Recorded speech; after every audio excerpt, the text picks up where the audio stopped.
4.3. How Shakespeare caused an air crash. On October the 4th, 1960, a Lockheed Electra plane was taking off from Boston Airport in the US when a flock of about 20,000 starlings suddenly flew into its path. The plane crashed into the sea and 62 people were killed. The birds had choked the engines of the plane and brought it down. And tragically, only 19 people survived. So, what is the link to Shakespeare? The starling is not a species of bird that's native to North America. Starlings were introduced in 1890 by a New Yorker called Eugene Schieffelin. Schieffelin was not only interested in birds, he was obsessed with Shakespeare.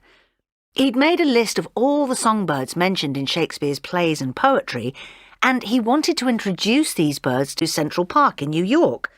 This he did. But some birds, such as thrushes and blackbirds, found it difficult to survive.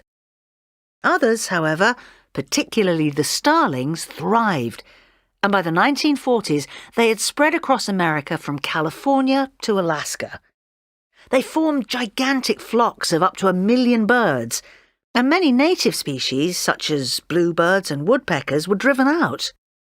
Schieffelin's romantic gesture not only caused an air crash, but an ecological disaster too. So, where does Shakespeare mention starlings?